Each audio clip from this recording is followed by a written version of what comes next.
नमस्कार विद्यार्थियों, मैं डॉक्टर मुरारलाल दायमा। अपन कौटिल्य पे चर्चा कर रहे हैं और कौटिल्य के बारे में हमने उसके अर्थशास्त्र में जो राज्य की उत्पत्ति है, राजनीतिक ज्ञान का क्या महत्व है, संप्रभुता, राज्य के सप्तांग सिद्धांत, राज्य का कार्यक्षेत्र, शासक की व्यक्तिगत गुण, उसकी दिनचर्या, मंत्री परिषद की हमने अब तक चर्चा की। आज हम बात करेंगे शासक पर नियंत्रण की, कि कौटिल्य ने राजतंत्रीय व्यवस्था का समर्थन किया है।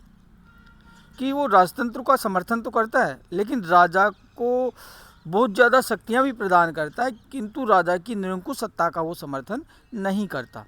राजा द्वारा शक्ति के प्रयोग को नियंत्रित और मर्यादित करने के लिए कौटिल्य ने उस पर नीतिगत, संस्थागत, प्रक्रियागत और व्यवहारिक उपायों का सुझाव दिया, जिससे शासक निरंकुश ना हो सके और उस पर नियंत्रण रह सके, वो मर्यादा में रहकर कार्य करे। तो पहला जो है नियंत्रण है, वो नीति व धर्म का सैद्धांतिक नियंत्रण है, कि कौटिल्य ने शासक को धर्म के अधीन रहने का परामर्श दिया है। कौटिल्य के अनुसार धर्म सत्य, अहिंसा, दया, अक्रूरता आदि सार्वभौमिक नैतिक नियमों का संग्रह होता है।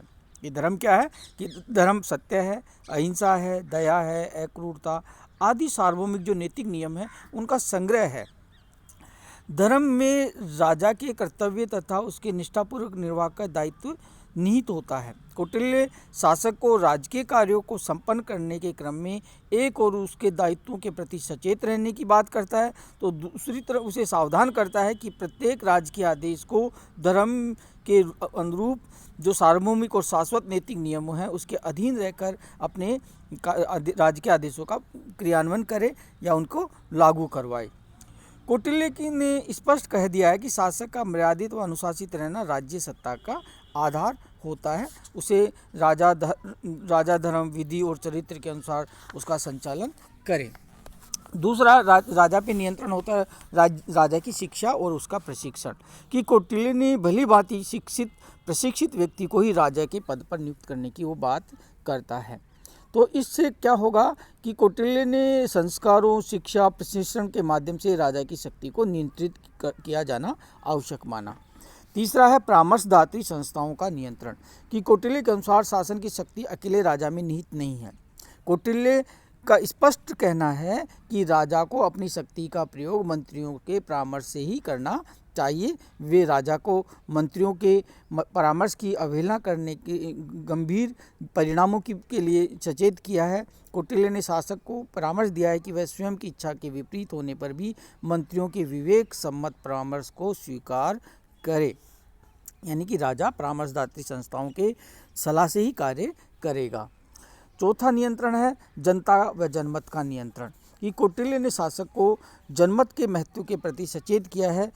उनकी यह स्पष्ट मान्यता है कि यदि शासक जनमत की अवहेलना करता है या जनता के विरुद्ध दंड की शक्ति का दुरुपयोग करता है तो प्रजा उसे असंतुष्ट हो जाएगी, और अगर प्रजा असंतुष्ट हो जाएगी तो प्रजा को राजा का त्याग करने का अधिकार भी वो जनता को देता है। तो कौटिल्य ने स्पष्ट कहा है कि निरंकुश राजा की अपेक्षा राजा का आश्रय नहीं प्राप्त होना ज़्यादा अच्छा है। कौटिल्य ने जनता के लिए राजा के धर्म विरुद्ध कार्यों को अनुमोदन करने या उसके धर्म विरुद्ध आदेशों का पालन करना कोई ज़रूरी नहीं माना, उसका उल्लंघन करना चाहिए। ये कौटिल्य कहता है यदि राजकीय आदेश और धर्म के बीच टकराव हो तो राजकीय आदेशों की तुलना में धर्म की पालना जनता को की जानी चाहिए। इस तरह से हमने देखा कि राजा कोई निरंकुश, कौटिल्य का राजा राजतंत्र राजा हो, राजतंत्रात्मक सत्ता का प्रमुख होते हुए भी वो निरंकुश नहीं है, क्योंकि राजा पर धर्म का, नीति का नियंत्रण है। राजा पर शिक्षा और प्रशिक्षण के द्वारा उसे नैतिक जो संस्कार दिए जाएंगे उसका नियंत्रण है। परामर्शदात्री संस्थाओं का नियंत्रण है कि उसकी परामर्श दे के ही कार्य करे, और अंत में जनता और जनमत का नियंत्रण की वो बात करता है। अब हम बात करते हैं प्रशासनिक व्यवस्था की, क्योंकि कोई भी शासन बिना प्रशासनिक व्यवस्था के संचालित नहीं होता है। तो कौटिल्य ने शासक से अपेक्षा की है कि वह राज्य के कार्यों को संचालित करने के लिए प्रशासनिक व्यवस्था को एक सुदृढ़ बनाए। कौटिल्य ने अर्थशास्त्र में एक सुसंगठित प्रशासनिक व्यवस्था की बात कही है। कौटिल्य ने राजा को प्रशासनिक व्यवस्था का सबसे प्रमुख बिंदु माना है और प्रशासनिक व्यवस्था में राजा के पश्चात अमात्यों और विभिन्न श्रेणियों के मंत्रियों को सम्मिलित किया है कि राजा एक हायरार्की पद सोपानी व्यवस्था है कि राजा के बाद अमात्य और उसके बाद जो भी विभिन्न श्रेणी की जो मंत्री हैं वो आएंगे। तो प्रशासनिक पद सोपान में राजा, अमात्य, मंत्रियों को सम्मिलित रूप से नीति निर्धारण तथा नीतियों को क्रियान्वित करने वाली एक उत्तरदायी संस्था माना है और प्रशासनिक व्यवस्था का एक पद सोपान प्रस्तुत किया है। उसके बाद वो कौटिल्य ने 3 श्रेणियों में इसको प्रशासनिक व्यवस्था को विभाजित किया। प्रथम श्रेणी में मंत्री, पुरोहित, सेनापति और युवराज हैं। तो द्वितीय श्रेणी में द्वारिक, अंतर्वेशिक, प्रशस्ता, समाहर्ता, सन्निधाता, विभिन्न विभागों के अध्यक्ष थे। तो तृतीय श्रेणी में प्रदेष्टा, नायक, पौर, व्यवहारी, कर्मांतक, सभ्य, दंडपालक, दुर्गपालक और अंतःपालक है। और इसी आधार पर उनके वेतनों का भी 3 श्रेणियों में वार्षिक वेतन बताता है। जैसे प्रथम श्रेणी के जो मंत्री, पुरोहित, सेनापति, युवराज है उन्हें 48,000 पर्ण वार्षिक वेतन दिया जाएगा। तो द्वितीय श्रेणी के उन्हें 24,000 पर्ण वार्षिक वेतन और तृतीय श्रेणी को 12,000 वार्षिक वेतन देने की वो बात करता है। फिर इनमें जैसे अभी अपने बात की पुरोहित की, तो पुरोहित के लिए कौटिल्य ने उच्च कुल में जन्म, शील और आचरण से संपन्न होना, वेदों और व्याकरण का ज्ञान होना, दंड नीति में कुशलता, देवीय और मानुषीय आपत्तियों की निवारण करने की योग्यता आदि गुणों की पुरोहित में आवश्यकता मानी है। सेनापति को सेना के सारे अंगों के मध्य समन्वय तथा सेना की समस्त गतिविधियों पर नियंत्रण के लिए अंतिम रूप से उत्तरदायी माना है। और सेनापति के लिए भी कहा है कि सेनापति को प्रत्येक प्रकार के युद्ध कला में पारंगत होना चाहिए। युद्ध में काम आने वाले समस्त प्रकार के शस्त्रों को चलाने की क्षमता, हाथी, रथ, अश्व आदि के संचालन करने की योग्यता उसमें होनी चाहिए। सेनापति में उच्च स्तर के नेतृत्व की क्षमता, सेना का मनोबल बढ़ाने की सामर्थ्य, शत्रु सेना में फूट डालने अथवा उसका मनोबल गिराने के लिए आवश्यक उपायों का ज्ञान तथा सेना की में के कर्तव्यों और मर्यादाओं को ज्ञान भी होना सेनापति के लिए आवश्यक माना। फिर तीसरा आता है युवराज। युवराज के लिए विशिष्ट कर्तव्य निर्धारित नहीं किए हैं, क्योंकि कौटिल्य के अनुसार युवराज प्रशिक्षणाधीन भावी राजा होता है। शासन के महत्वपूर्ण पदों में युवराज को सम्मिलित करके कौटिल्य राजा का दायित्व संभालने से पूर्व युवराज को शासन के कार्यों को व्यवहारिक अनुभव और प्रशिक्षण की आवश्यकता की बात कहता है। राजतंत्र व्यवस्था का समर्थन करते हुए कौटिल्य ने माना है कि सामान्यतः राजा का ज्येष्ठ पुत्र युवराज बनाया जाता है, किंतु यदि शिक्षा व प्रशिक्षण के दौरान राजा का ज्येष्ठ पुत्र राजपद के दायित्वों की निर्वाह के अनुरूप का या उस क्षमताओं के संकेत नहीं देता है तो किसी अन्य योग्य राजपुत्र को युवराज बनाया जा सकता है। ये कौटिल्य ने स्पष्ट कहा है। अब बात आती है अन्य जो पदाधिकारी, द्वारिक है, अंतर्वेशिक, समाहर्ता, सन्निधाता, प्रदेष्टा यानी जो फौजदारी मुकदमों को निर्णय करने वाले न्यायाधीश को है। व्यवहारिक जो दीवानी मुकदमों की न्यायालय को निर्णय करने वाला उसे न्यायाधीश व्यवहारिक कहा है उस न्यायाधीश को। और कर्मांतक, कौटिल्य कर्मांतक को राज्य के में चल रहे कारखाने, खदानों की देखभाल का उत्तरदायित्व दिया है। तो दुर्गपाल को राज्य में स्थित किलों के प्रभारी के रूप में उसकी संज्ञा दी है। इसी तरह से बहुत सारे जो नवाध्यक्ष है, गो अध्यक्ष है, अश्वाध्यक्ष है, एसपी अध्यक्ष है, ऐसे बहुत सारे उनके विभागों के प्रमुखों की बारे में चर्चा करता है। अब हम स्थानीय प्रशासन की बात करते हैं कि कौटिल्य ने राज्य की प्रशासनिक व्यवस्था की में विकेंद्रीकरण की आवश्यकता पर बल दिया है तथा राजा को स्थानीय और प्रादेशिक इकाइयों के संगठन का परामर्श दिया है। स्थानीय इकाइयों के प्रशासन को कौटिल्य ने क्षेत्रीय अधिकारियों के नियंत्रण में रखा जाना उचित माना है। और कौटिल्य मुख्यतः 2 प्रकार की स्थानीय संस्थाओं का संकेत देता है, एक पूर्व और दूसरा स्थानीय प्रशासन की ग्रामीण इकाई। पूर्व कौटिल्य के अनुसार नगर का पर्यायवाची है। नगर को कौटिल्य ने कई भागों में विभक्त किया है। उसके प्रत्येक भाग को स्थानीय नामक अधिकारी के अधीन रखा है।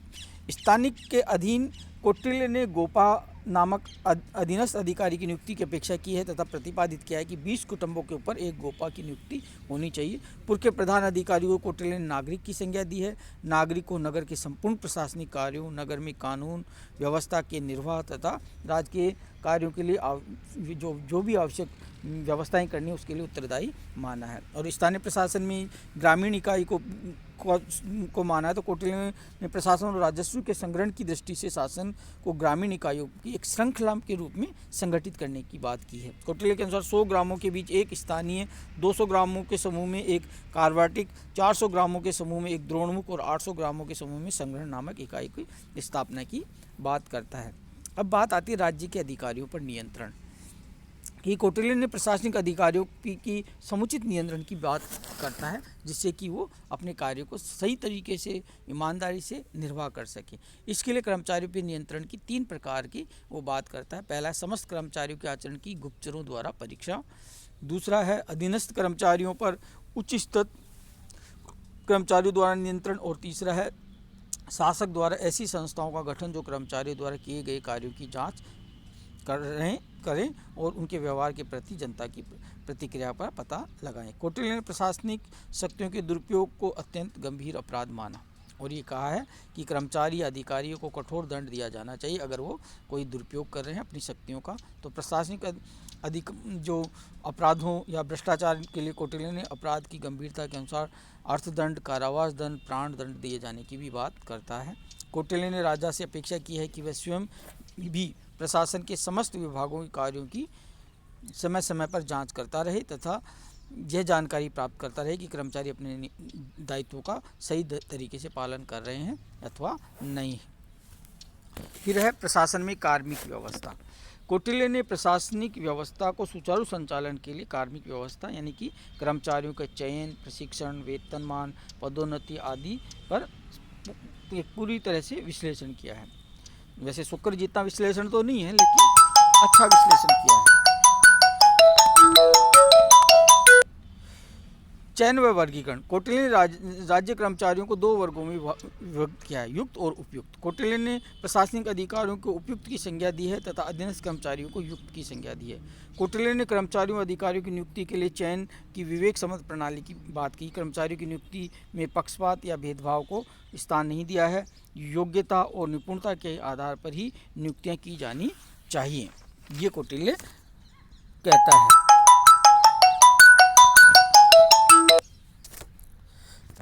कौटिल्य ने नियुक्ति से पूर्व राज्य कर्मचारियों की योग्यताओं और आचरण की पूरी तरह जांच कर लिए जाने को आवश्यक माना है। दूसरा है कर्मचारियों के लिए आचार संहिता। कौटिल्य ने राज्य कर्मचारियों के लिए एक विस्तृत आचार संहिता की बात की है, जैसे कि अपने अधीनस्थ जो अपने निर्धारित अधिकार क्षेत्र के अनुरूप ही कार्य करे, सत्य भाषण करे, व्यवहार में शिष्टाचार, शालीनता का निर्वाह हो, कर्मचारियों में पारस्परिक गुटबंदी न करना, सदैव राजा का हित चिंतन करना, शासकीय हित की बात को निर्भीकतापूर्वक उच्च अधिकारियों को कहना, राज्य से द्वेष न रखना, ये चीज़ें उसके आचार संहिता में आती हैं।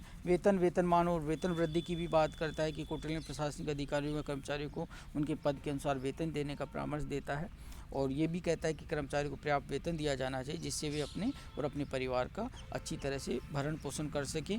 उनका मत है कि कम वेतन प्राप्त होने से अधिकारी असंतुष्ट हो जाते हैं और रिश्वत लेने या गबन करने के कार्यों में लिप्त हो जाते हैं, इसलिए पर्याप्त वेतन दिया जाना चाहिए। कौटिल्य का मत है कि राज्य की आर्थिक स्थिति, कर्मचारियों की जीवन निर्वाह की आवश्यकताओं तथा उनकी योग्यताओं को ध्यान में रखते हुए वेतन निर्धारण के लिए एक संतुलित नीति अपनाई जानी चाहिए, जो मैं अभी चर्चा की है। तो यानी कि 48,000 पौंड से लेकर और नीचे जो सबसे कम है उनको 500 पौंड तक वार्षिक वेतन देने की वो बात करता है।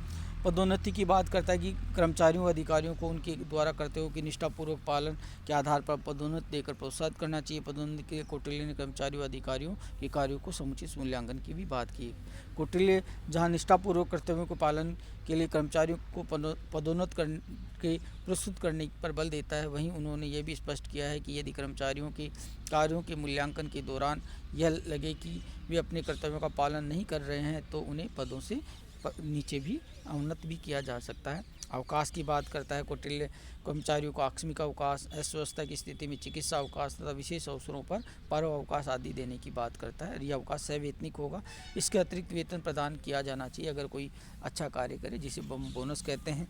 सेवानिवृत्ति लाभ कि कौटिल्य ने कर्मचारी की आयु अधिक हो जाने पर, उनकी कार्य की क्षमता कम हो जाने पर उसे सेवानिवृत्त कर दिया जाना चाहिए और उन्हें शासकीय को परामर्श दिया है कि कर्मचारियों की सेवानिवृत्ति के पश्चात उनके भरण पोषण के लिए पेंशन की व्यवस्था हो। राजकीय सेवा के अधीन किसी कर्मचारी की मृत्यु हो पर कौटिल्य ने उसे मिलने वाला वेतन उसकी पत्नी व पुत्र को दिए जाने की बात कहता है। मृत राज्य कर्मचारियों के बालकों, वृद्धों, परिजनों का पर राजा को अपनी कृपा बनाए रखने और उनके घर में मृत्यु, अस्वस्थता यानी कोई अवसर उपस्थित होने पर राजकोष से उन्हें सहायता देने की बात करता है। इस तरह से कार्मिक व्यवस्था का भी कौटिल्य ने बड़े व्यवहारिक तरीके से उसका उल्लेख किया है। आगे की क्लास में हम कौटिल्य का समाज दर्शन और हम उसकी न्यायपालिका के ऊपर चर्चा करेंगे। धन्यवाद।